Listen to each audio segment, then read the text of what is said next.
tudo bem com vocês? Na aula passada nós falamos sobre o processo de socialização e eu deixei com vocês um texto de Peter e Brit Berg para leitura e deixei também uma atividade no fórum. Então, eu gostaria de começar essa segunda aula recapitulando algumas coisas que nós discutimos na primeira aula. Por exemplo, eu falei para vocês que a sociologia é uma disciplina, é uma ciência bem recente, se você comparar com outras ciências que nós já conhecemos. A sociologia surgiu no final do século XIX.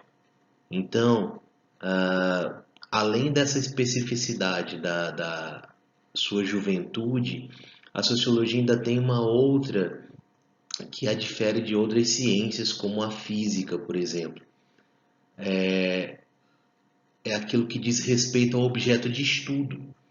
Quer dizer, enquanto o objeto de estudo da física ou de outras ciências duras, como nós conhecemos, eles correspondem ou estão envolvidos em fenômenos que podem ser reproduzidos em laboratório. No caso da sociologia, o laboratório é diferenciado. O laboratório é a própria vida social em curso. Então, nós temos uma outra modalidade, nós temos um outro patamar de ciência. Então, obviamente, com teoria, obviamente com método, mas um outro tipo de abordagem, um outro tipo de observação. É por isso que nós precisamos, para estudar sociologia, investir em algumas capacidades que todos nós temos. A primeira delas é uma leitura, como é que eu posso dizer, uma leitura mais densa, né? Até porque ler não é só decodificar aquilo que está escrito. Ler é tentar compreender aquilo que está escrito no sentido de ir, ou pelo menos tentar ir para além daquilo que está posto, que está dado. Então, isso é uma condição fundamental para estudar ou para enveredar na área das ciências humanas e sociais.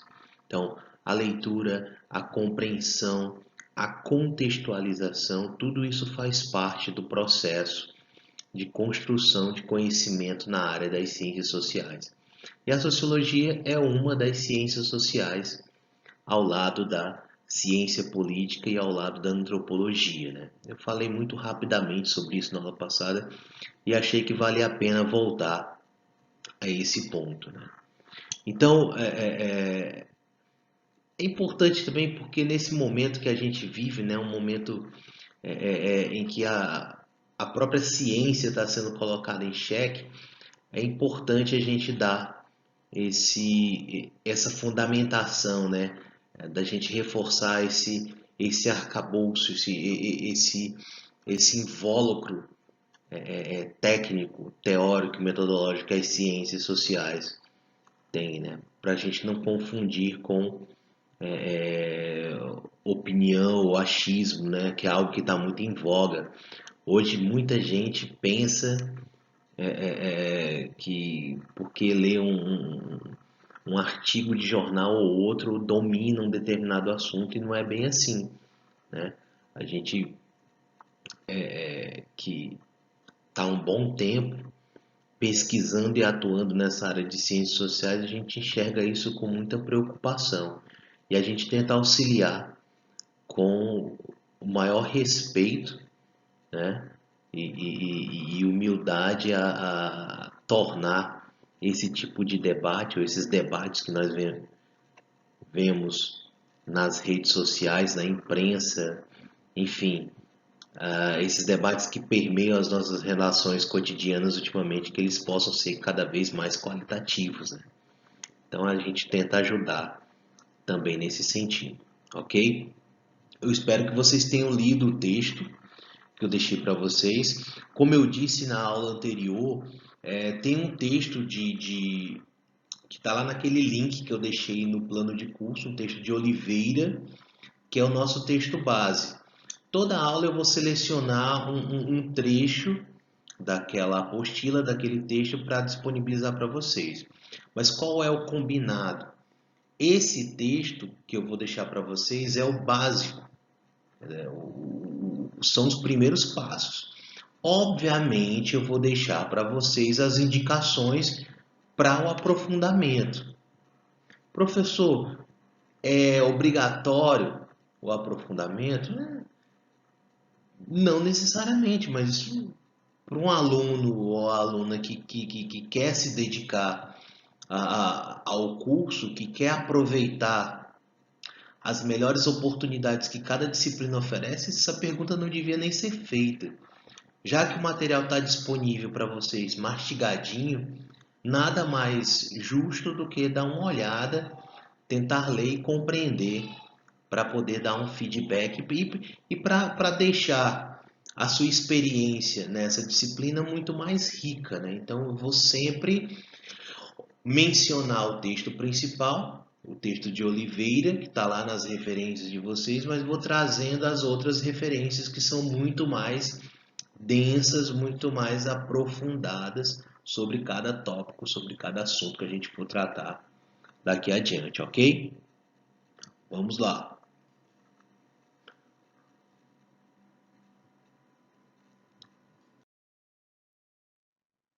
Hoje nós vamos falar sobre cultura, etnocentrismo e relativismo. São três categorias fundamentais para a compreensão da vida social.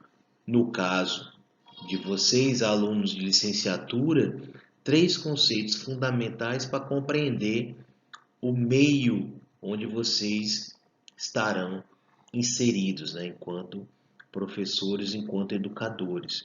Vocês vão perceber que não se trata apenas de uma relação trabalhista, né, entre empregados e empregadores, os donos de escola e os professores e demais funcionários. É algo muito maior, muito mais denso, muito mais abrangente que precisa ser compreendido em toda a sua profundidade. Então, nesse sentido, essas três categorias vão ser fundamentais para a prática, para o trabalho de vocês, ok? Vamos adiante.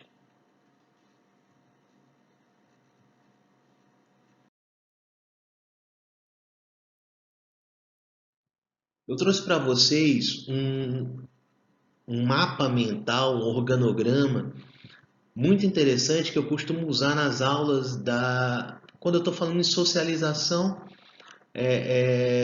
em aulas iniciais, tanto no ensino médio quanto no ensino superior.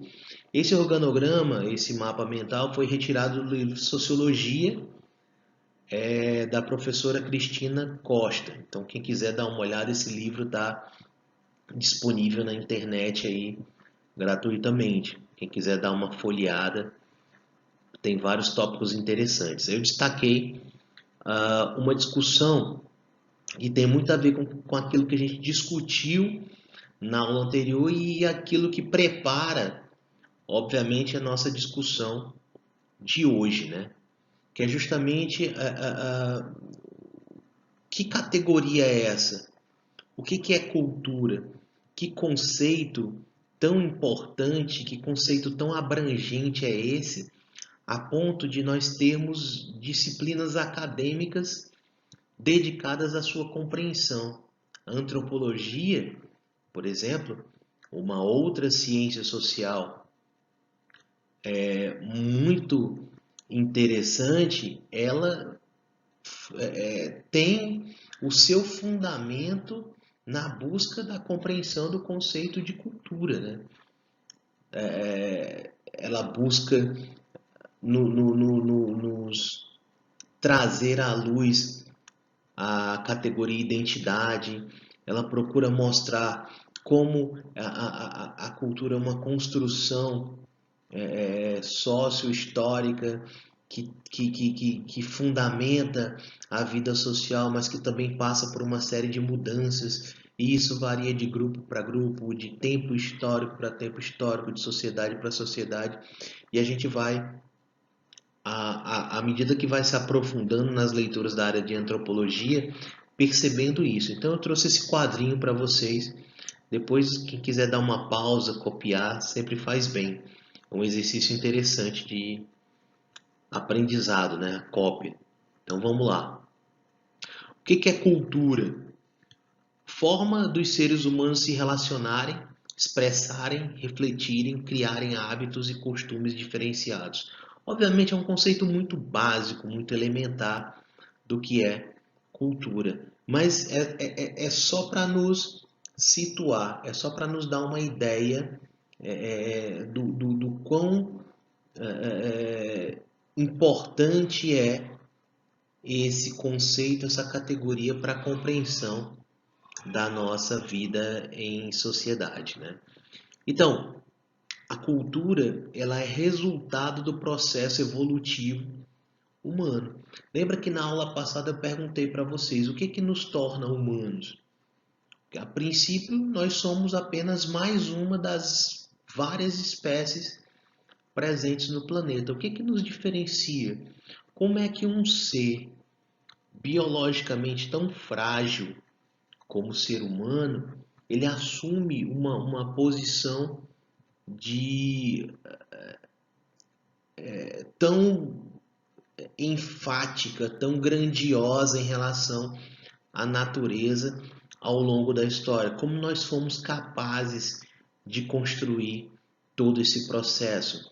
Então, o próprio surgimento, o próprio adensamento da ideia de cultura é o que nos fez avançar essa etapa, é o que nos fez nos diferenciar e o que nos fez, ao longo da história, depender cada vez menos das intempéries da natureza e investir em tecnologias para dominá-la. Então, a história do ser humano é a história da criação, do adensamento da cultura e a construção de tecnologias que nos permitem tomar as rédeas das nossas vidas. Então, o uso dessas capacidades de articulação, de criação, de representação que nós temos é o que nos permitiu avançar, é o que nos permitiu nos diferenciar nesse sentido, ok? Então, a gente tem nesse processo evolutivo humano a passagem de uma simples espécie animal, no caso dos antropóides, ao Homo sapiens. Então, qual foi o contexto, o que permeou essa passagem? E aí a gente tem mudanças ambientais e geográficas.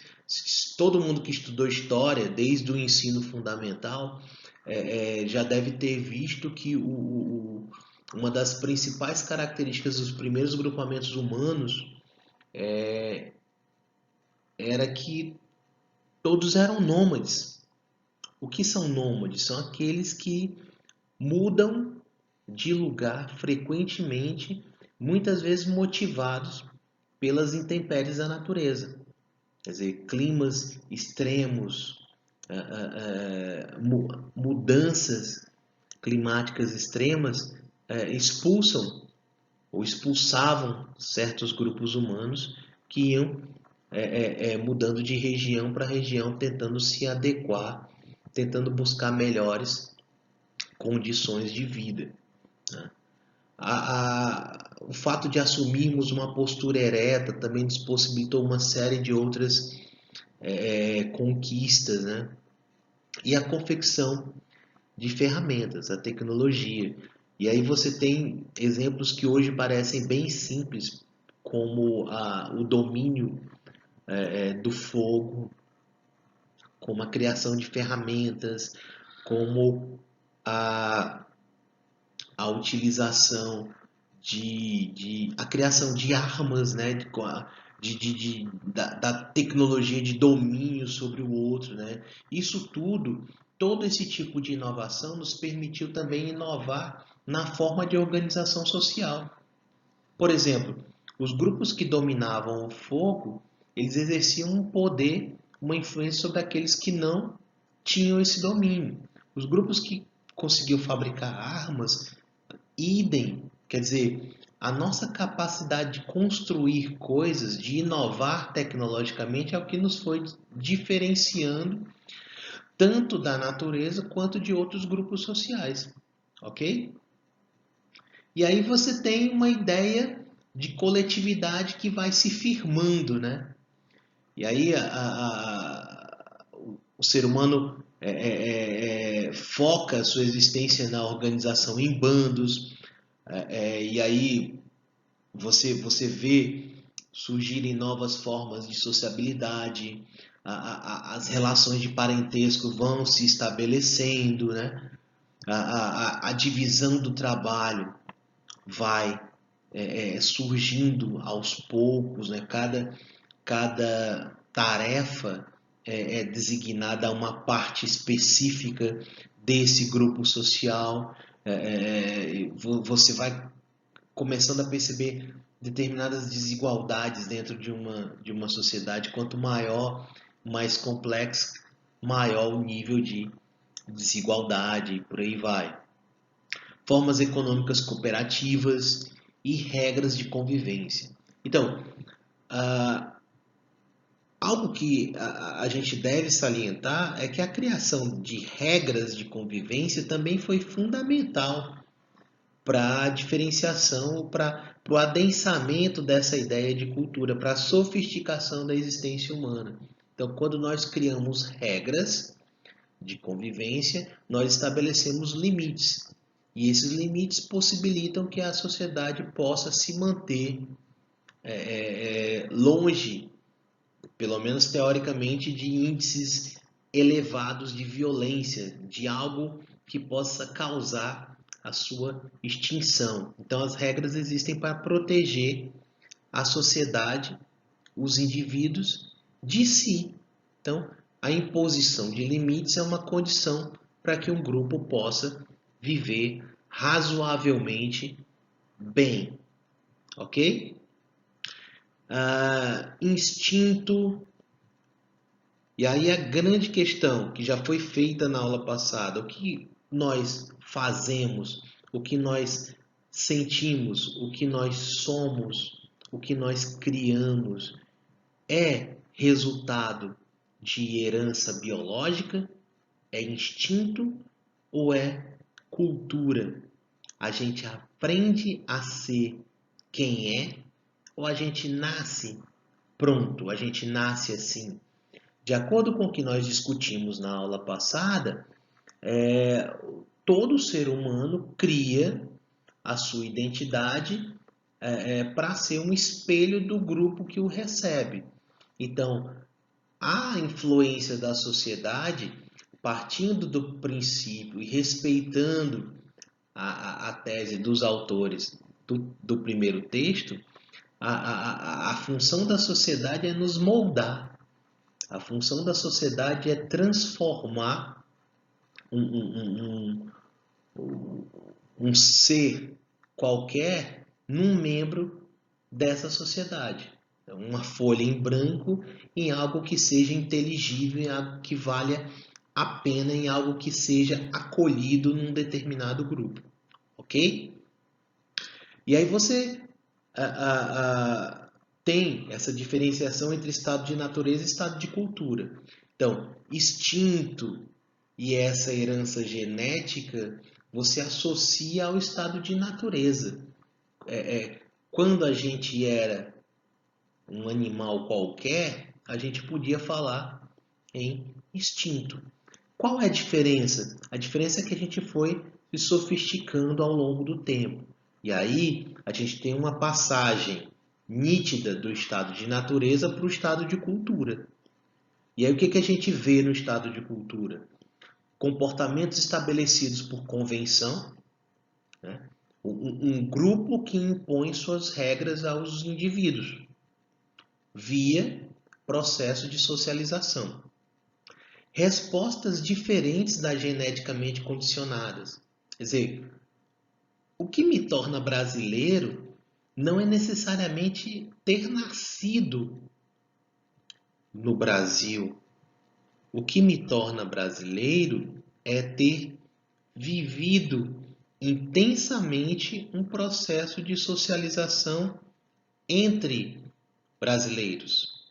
Então não é só a genética, não é só o nascimento que me diz quem eu sou, mas todo o processo que vem depois, ok? Então, enquanto ser cultural, eu construo a minha identidade em interação com o meu grupo.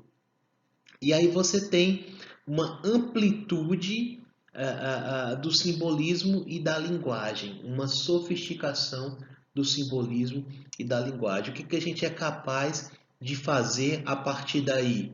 Ressignificação do mundo. A gente é capaz de compreender, de ler o mundo de acordo com as nossas, os nossos padrões culturais, né? Aquilo que a gente vai criando para nos definir enquanto sujeitos. E a partir daí, obviamente, eu adquiro, eu construo a condição de atribuir sentidos, de ter ideias, de criar conceitos e conteúdos. E além do mais, passar isso adiante para outros indivíduos também no processo de socialização que, como nós vimos no anterior, é ininterrupto.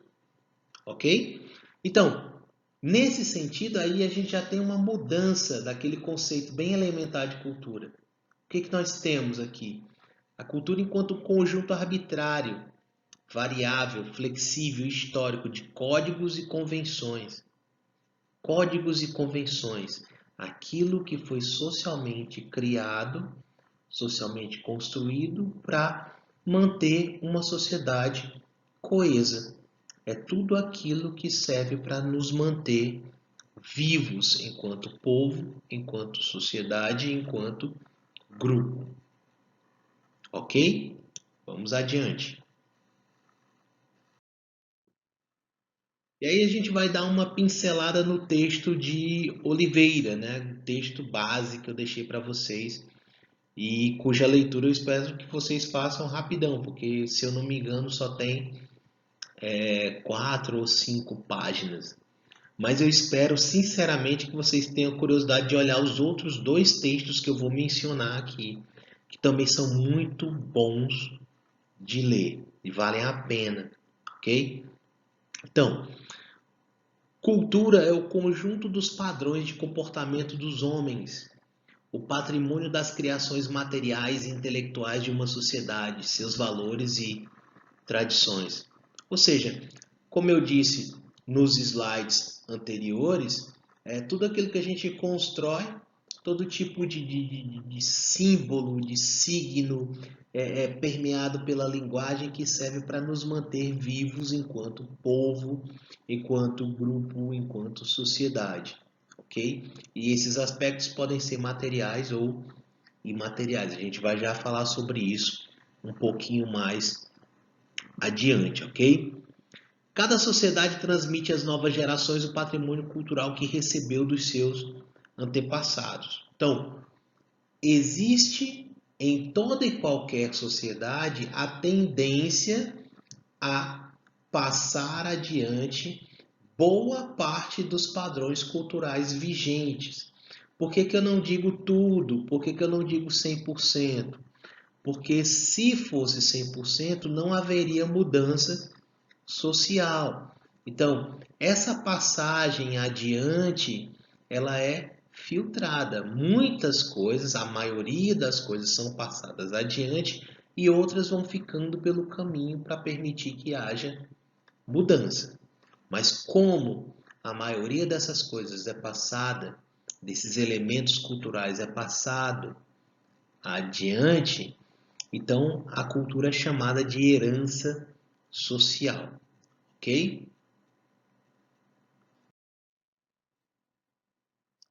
Cada cultura possui um modo de vida próprio, particular que a caracteriza. E aí é importante salientar que muitos autores utilizam com razão o termo no plural. A gente fala em culturas e identidades, porque se cada cultura possui um modo de vida próprio, particular que a caracteriza, e nós temos uma diversidade cultural cada vez mais evidente, né, na, na, visível no nosso cotidiano, então é justo que a gente fale, que a gente perceba também a realidade nessa pluralidade, né, de culturas e identidades. Só lembrando, é importante você deixar isso bem enfatizado, que as culturas elas têm um modo de vida particular, um modo de vida próprio. Então, cada cultura ou cada membro de uma determinada cultura tende a enxergar o mundo de uma determinada maneira. Não por coincidência, uma determinada maneira moldada pelo grupo a qual ele pertence. Então, não é errado dizer que a cultura fornece as lentes com as quais nós enxergamos a realidade. Ok? Então vamos lá.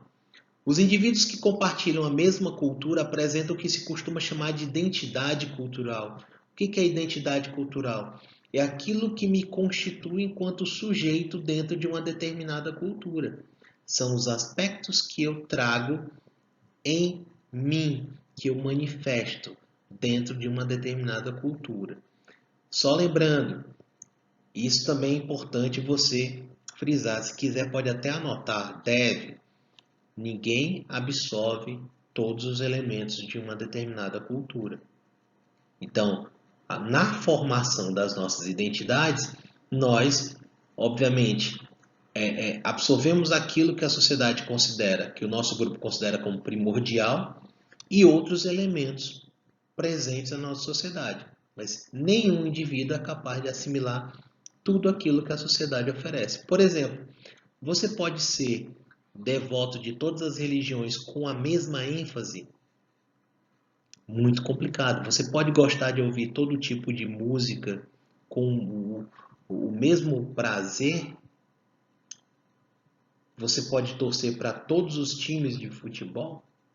Então, nós, no processo de construção das nossas identidades, assimilamos aquilo que o grupo considera fundamental e outros dispositivos, acessórios dentro de uma grande gama de possibilidades dentro da nossa sociedade, ok?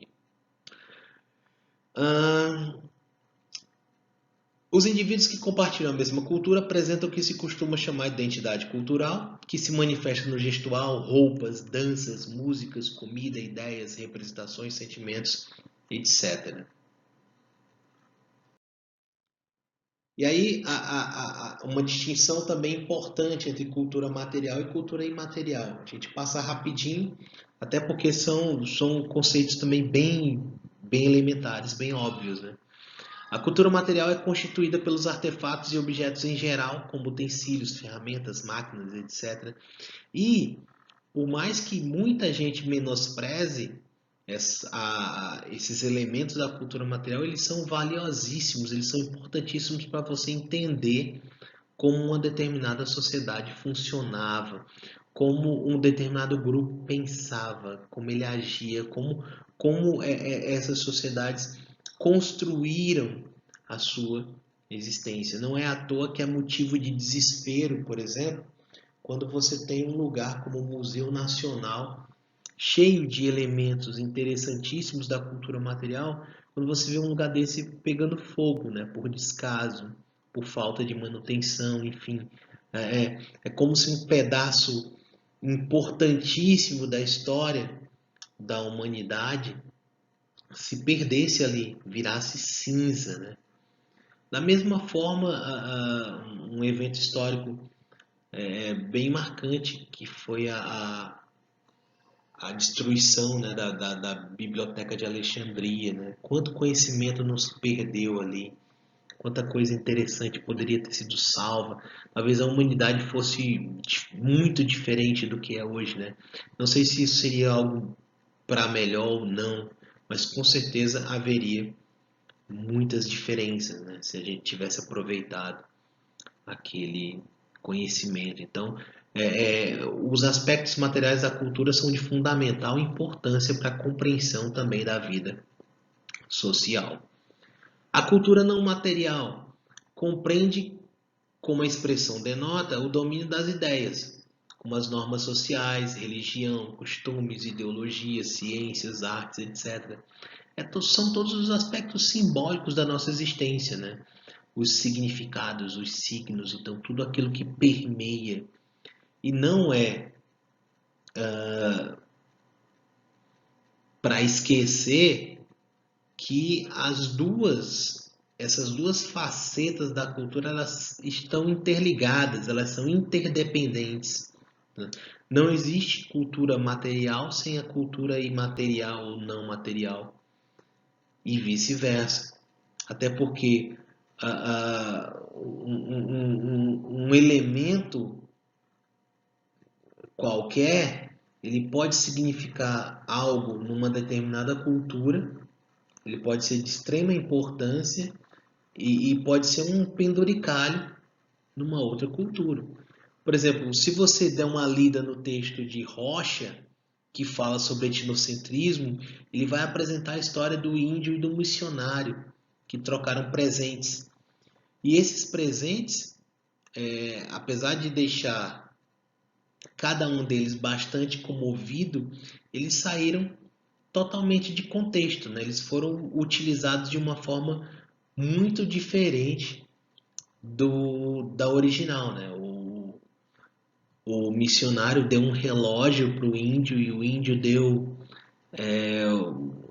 um presente lá ligado ao seu cotidiano para o missionário e terminou que o missionário utilizou o presente que o índio deu de enfeite e o índio colocou o relógio do missionário como se fosse um totem, enfim, desvirtuando os motivos, os objetivos originais da existência desses objetos, né?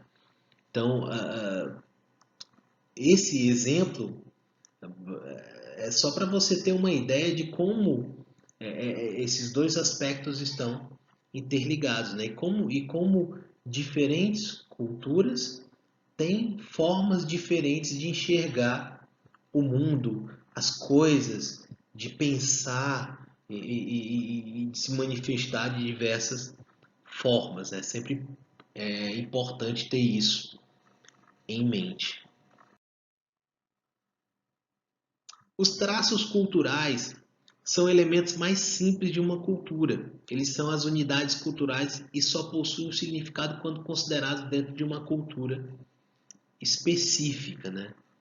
Por exemplo, uma cruz de madeira ou de metal, ela pode ter um significado entre os cristãos e ela pode ter um significado totalmente diferente em grupos não cristãos. Pode ser apenas um penduricalho, enquanto entre os cristãos é cercado de simbolismo, é cercado de significado. É um traço cultural, né, que pode ser lido de diferentes formas em diferentes sociedades, em diferentes culturas.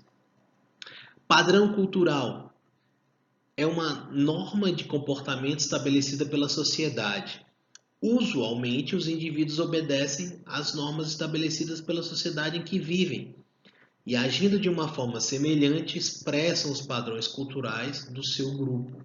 Quer dizer, padrão é o comportamento, são os valores, são as normas, as regras básicas que o grupo impõe para a sua existência. O não respeito aos padrões coloca em risco a existência e o funcionamento do grupo. Então, os padrões são estabelecidos para assegurar que esse grupo se mantenha forte, se mantenha coeso, se mantenha existindo. Então, são condições necessárias para a sobrevivência desse grupo. Subcultura significa parte de uma cultura maior. E aí você tem vários exemplos, como as subculturas juvenis, né?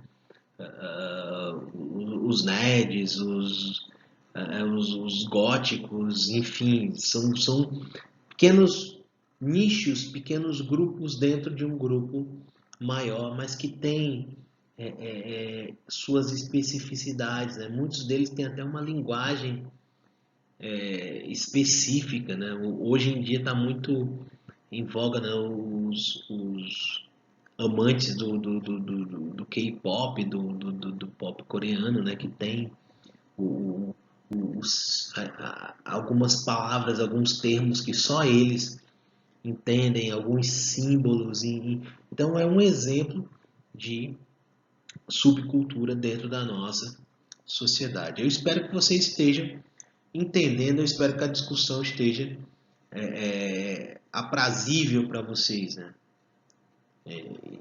Complicado esse formato porque a gente não tem o feedback instantâneo, né? Mas vocês têm toda a possibilidade de fazer isso nos fóruns. Vocês podem me acionar nos fóruns a qualquer momento, né? Que eu estarei à disposição também para tirar quaisquer dúvidas, ok? Vamos adiante. Aí, o convite que eu fiz para vocês no começo da aula, assim, se permitam ler os textos dos autores que eu coloquei na bibliografia, não só a apostila. Por quê? Porque esses caras são autoridades do assunto. Não que a apostila não seja interessante, é demais, muito bem feita, por isso que eu escolhi compartilhar com vocês. Mas é sempre importante ouvir o que as pessoas mais experientes, né, nesse tipo de discussão têm a dizer. Então, um dos livros que eu coloquei para vocês é Cultura, um conceito antropológico, do Roque de Barros Laraia. Né? Tá aí a referência na parte de cima. Vocês podem baixar o texto na pasta que eu deixei para vocês no plano de disciplina. O que o Laraia traz? Olha a densidade, né? O que move a feitura do livro, do texto do Laraia? Ele é movido por um dilema. Ele quer saber o seguinte, e talvez vocês em algum momento tenham se feito essa pergunta também. Como é que eu consigo conciliar a unidade biológica do ser humano? Nós somos uma única espécie, correto? Com a diversidade cultural. Como é que uma única espécie é tão sofisticada, é tão complexa, que foi capaz de se multiplicar, de se diversificar do ponto de vista cultural? É uma boa questão? É uma excelente questão. Diz muito sobre quem nós somos. Como é que nós podemos dialogar? Como é que nós podemos compreender essa unidade biológica associada à diversidade cultural da espécie humana? E aí o Laraia, ele traz para a gente algumas tentativas de resposta que foram dadas ao longo dos tempos. Obviamente, boa parte dessas respostas foram refutadas pelos antropólogos e sociólogos, ok?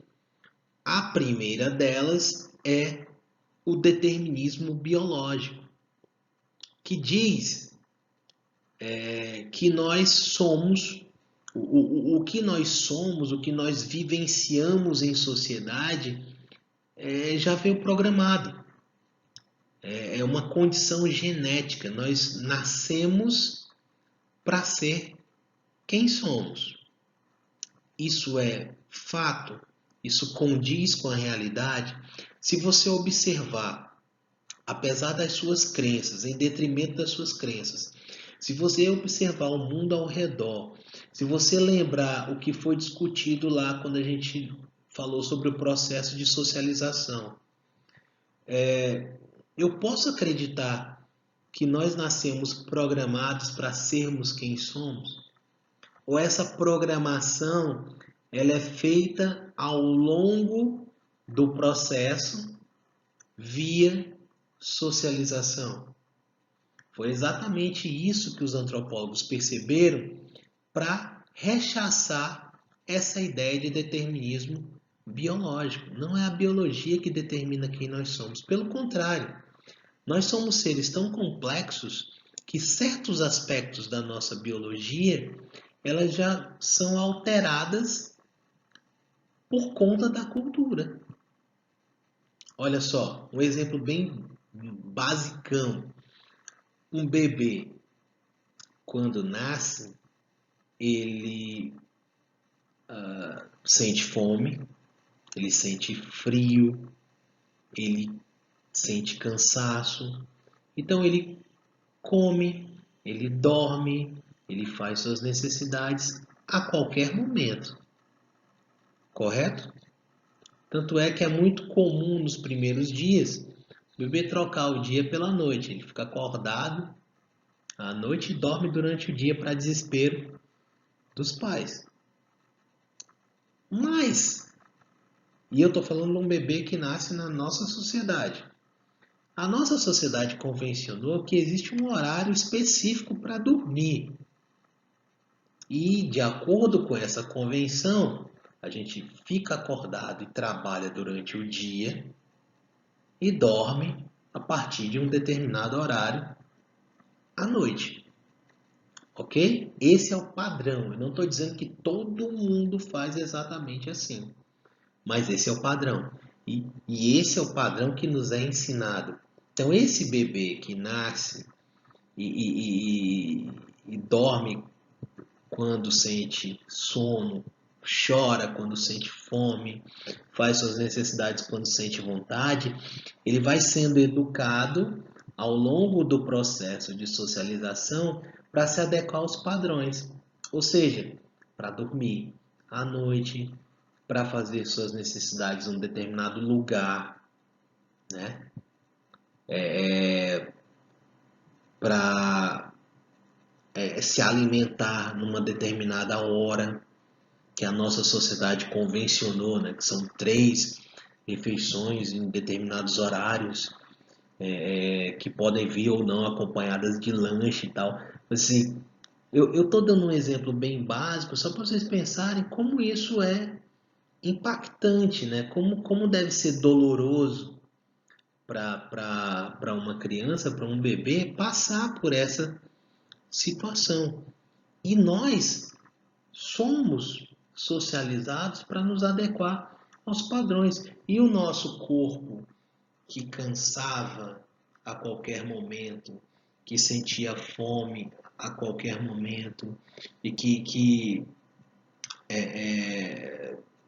expelia o que devia ser expelido a qualquer momento, ele passa a ser educado, ele passa a ser moldado. E aí eu pergunto para vocês, isso não é uma forma da cultura se impor à biologia? É o que parece. Então, o determinismo biológico não se sustenta. Ora, mais adiante nós vamos falar sobre gênero e sexualidade. A gente vive hoje numa época em que mesmo questões mais que até bem pouco tempo eram tabu, como questões ligadas à sexualidade humana, nem essas questões nesses aspectos eles são enclausurados, fechados pelo viés biológico. Pelo contrário, eles estão cada dia mais sendo dominados pelo viés cultural. Obviamente, nós vamos dedicar um pouco mais de tempo para falar de gênero e sexualidade especificamente. Estou só dando um exemplo. Então, mais adiante, nas próximas aulas, a gente vai voltar ao assunto.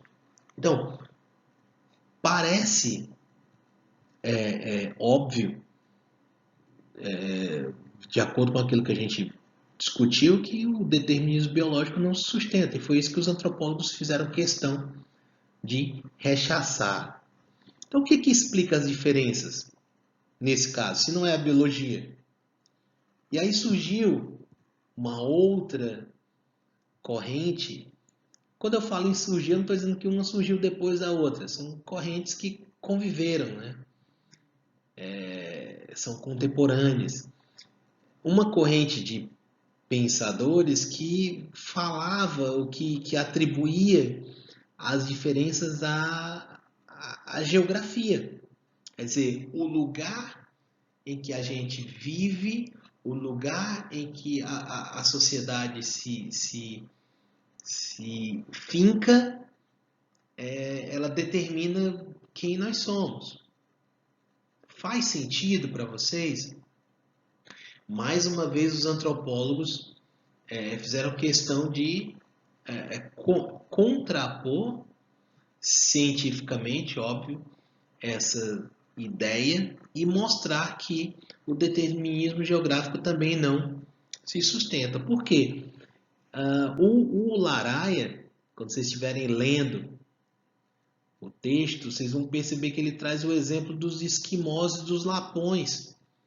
E são dois povos que vivem em condições muito parecidas, em condições climáticas e geográficas muito parecidas. São povos do gelo, mas que têm organizações sociais totalmente diferentes.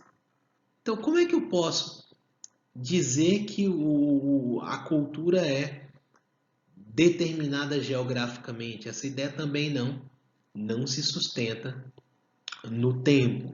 Então, ela foi combatida e foi superada, ok? E aí você tem, o Laraia também traz um conceito, um dos primeiros conceitos de cultura, que é do antropólogo britânico Edward Tylor, que diz que cultura é um todo complexo que inclui conhecimentos, crenças, arte, moral, leis, costumes ou qualquer outra capacidade ou hábitos adquiridos pelo homem como membro de uma sociedade. Quer dizer, é tudo que a gente faz, que a gente sente, tudo que compõe a nossa vida cabe no conceito de cultura. Tudo que a gente diz, que a gente pensa, que a gente faz. Era isso que eu queria falar.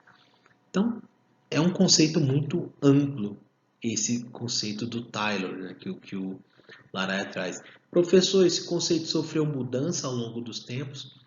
Sim, vários antropólogos deram suas contribuições para nos dizer, nos mostrar o que é cultura. E cada contribuição foi tornando o conceito mais denso, mais interessante. Ok? Por isso que é importante dar uma lida nesse livro do Lara. Ele faz um trabalho de histórico bem interessante, que vale a pena dar uma olhada. Tanto Laraia como Rocha, que é o próximo texto que a gente vai discutir. O homem é resultado do meio cultural em que foi socializado. É a tese do texto anterior que a gente leu na aula passada.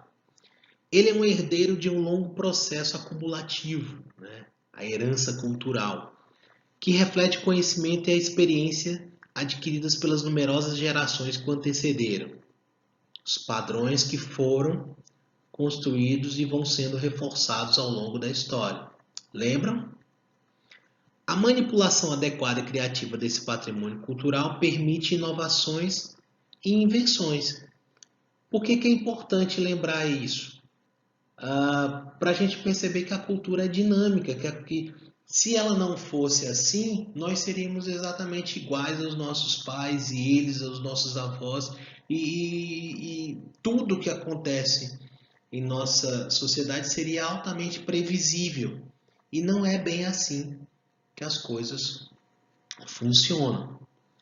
Estas não são, pois, o produto da ação isolada de um gênio, mas o resultado do esforço de toda uma comunidade. É importante salientar que as ações individuais, elas são sociais em grande medida. Professor, mas que doideira é essa? Não é doideira, é constatação. Eu vou fazer uma pergunta básica para você. Tem alguma coisa que a gente faz sozinho, literalmente sozinho, que não tem a participação da sociedade? Nem aquilo que você pensa quando está só, fisicamente, nem os seus pensamentos mais obscuros, eles estão livres da influência da sociedade. Então, as nossas ações individuais, elas são em grande medida sociais, porque dialogam com a nossa cultura, dialogam com padrões estabelecidos, dialogam com aquilo que o nosso grupo nos impõe e acredita. Então, em grande medida, ações individuais são também ações sociais. Né? Espero que vocês tenham entendido isso. E aí você vê no texto do Everardo Rocha que ele vai falar sobre etnocentrismo. Porque, veja bem, nós já falamos sobre o processo de socialização. E é um processo que não para, que é ininterrupto. A gente já falou sobre cultura e sobre diversidade cultural. Como é que a gente encara, como é que a gente lida com essa diversidade? Infelizmente, essa diversidade ela produz certos gargalos na existência humana. Como assim? Ela produz embates, ela produz desentendimentos. Em que sentido? No sentido de que membros de uma determinada cultura que veem o mundo de uma forma específica se coloquem como superiores a membros de grupos que não partilham das mesmas ideias, que não comungam dos mesmos pensamentos, que não observam o mundo da mesma forma que o seu grupo. E esses embates, ou essa tentativa de hierarquização, a gente chama na antropologia de etnocentrismo. Então, o que o Everardo Rocha nos diz sobre etnocentrismo? Etnocentrismo é uma visão do mundo onde nosso próprio grupo é tomado como centro de tudo e todos os outros são pensados e sentidos através dos nossos valores, nossos modelos, nossas definições do que é a existência. No plano intelectual, pode ser visto como a dificuldade de pensarmos a diferença. É muito complicado. A diferença incomoda, né? Você, quando se depara com um grupo ou com um indivíduo que é muito diferente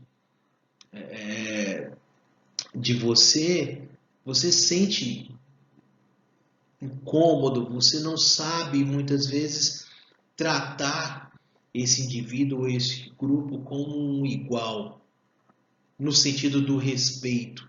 Não igual culturalmente, mas igual no sentido de merecer respeito enquanto diferente. Então é muito complicado ter esse tipo de atitude.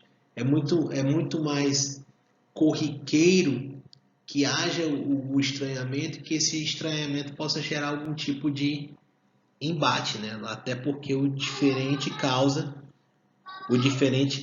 constrangimento, o diferente causa uma série de divergências. Então, não é à toa que comportamentos violentos, guerras, conflitos e tais surjam a partir de olhares etnocêntricos, né? Então, situações de estranheza, medo, hostilidade são muito comuns nesse encontro com o outro. Obviamente, a existência do outro é de fundamental importância na construção da nossa identidade. Mas isso nós vamos discutir na próxima aula, ok? Para não misturar tanta coisa assim numa aula só. E aí, eu coloquei para vocês a situação do embate, a situação do conflito, que é o etnocentrismo. Quando há uma hierarquização, obviamente existe uma tendência de pensar que a minha cultura é superior à outra, que o meu grupo, as minhas crenças, os meus valores, as minhas regras são melhores. Só que existe um outro movimento, uma outra categoria que é justamente o oposto disso. E que, obviamente, percebe a diversidade, mas essa diversidade é encarada com respeito.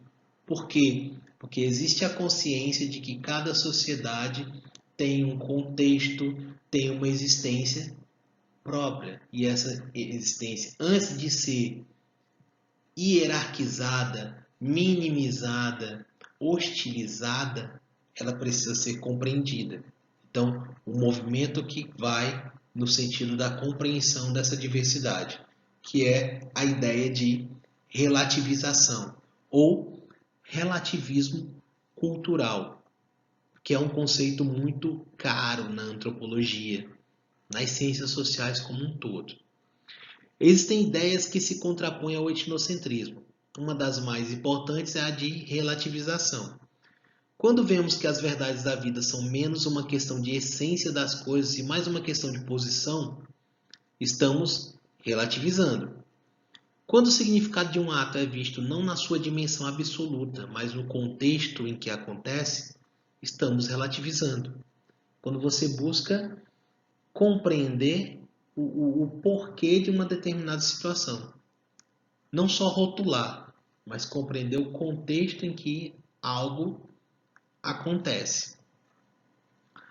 Quando compreendemos o outro nos seus próprios valores e não nos nossos, estamos relativizando.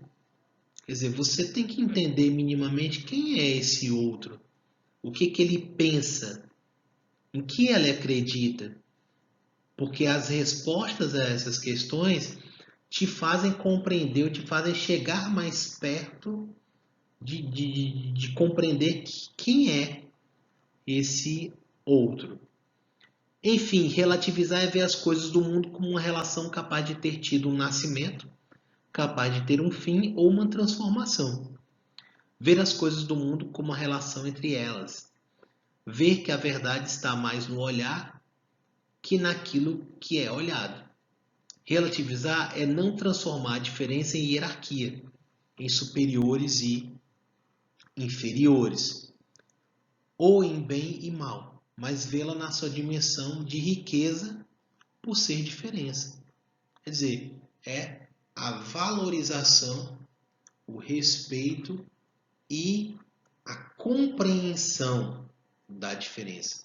Eu não estou dizendo compreensão no sentido de ser solidário ao diferente, mas justamente de tentar entender como esse outro pensa, como esse outro funciona, para ter uma aproximação mais qualitativa desse grupo, né, desse outro, ok? E aí, para encerrar, eu trago um outro organograma, também do livro de Sociologia da Cristina Costa, para mostrar um resuminho do que a gente discutiu até agora, rapidão, para encerrar. Então, a relação entre indivíduo e sociedade permeada pela sociabilização, ou socialização, nos oferece o quê? Nos impõe o quê? Comportamentos padronizados, os padrões culturais, como nós vimos agora há pouco, hábitos, costumes, valores, enfim, elementos culturais básicos para a nossa existência. Entendimento das intenções e expectativas nos e dos grupos sociais. Os grupos têm expectativas para os indivíduos. E esses indivíduos, não é à toa que os grupos lançam seus padrões. E esses indivíduos devem minimamente seguir essas orientações para que o grupo se mantenha coeso. E aí, obviamente, a cultura tem um papel fundamental. São justamente esses elementos, a linguagem, os valores, os símbolos, os signos que a cultura traz, que serão utilizados nesse processo. Ok? Então, aí você tem a família e as demais instituições sociais agindo de forma direta nesse processo, como nós vimos já na aula anterior. E aí um pouco da evolução da ideia de cultura. Desde o século XVII, até mesmo antes disso, desde que o ser humano passou a pensar de uma forma mais complexa, se diferenciar da natureza, que ele se pergunta de onde vem, quem é, ou para onde vai, né? Como aquela anedota filosófica, né? Quem sou, de onde venho, para onde vou, que a gente fala muito e ouve muito por aí. Então, a ideia de cultura, desde o iluminismo até o século XX, né, o novo colonialismo, ela sofreu algumas alterações. Cultivo abstrato das ideias, acúmulo de conhecimento, cultura era bagagem. Já com as revoluções burguesas, se passou a falar em tradições e hábitos dos homens de uma nação. Então, já começou a se relacionar a cultura com identidade, né? Não é à toa, todo processo revolucionário requer um revisionismo cultural. Isso vocês podem constatar estudando história. Todo processo revolucionário requer um revisionismo cultural. E aí a gente passa a falar também em cultura como tradições, valores, crenças e ritos que distinguem um povo de outro. E aí já entra o componente da diversidade. E nesse choque de civilizações é que nós estabelecemos relações etnocêntricas, como nós acabamos de ver, de estranhamento, de choque, de medo e muitas vezes de violência. Mas esse etnocentrismo pode ser combatido de uma forma interessante. E aí você viu, acabamos de discutir a ideia de relativismo, né? Que é uma forma mais densa, mais inteligível, mais humana, né? De se aproximar daqueles do outro, né? Do diferente de uma forma geral.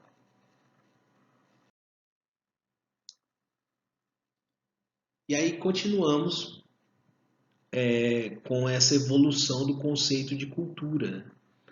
E aí esse quadrinho você consegue visualizar tanto no texto do Laraia como no texto do Rocha, né? Que é uma mini história da antropologia, né? Desde o conceito do Tylor, aquele que a gente discutiu agora há pouco, Edward Tylor, conjunto de traços comportamentais e psicológicos adquiridos e não herdados biologicamente, né?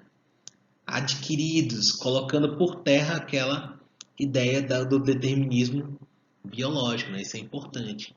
Só que o Taylor, ele vinha de uma linha de pensamento conhecida como evolucionismo, que acreditava que a humanidade percorria etapas, da barbárie até a civilização. E todas as sociedades necessariamente percorreriam as mesmas etapas, não ao mesmo tempo. E aí você tinha gradações. Algumas sociedades estavam mais próximas da civilização, outras mais próximas da barbárie. Qual é o problema dessa linha de pensamento?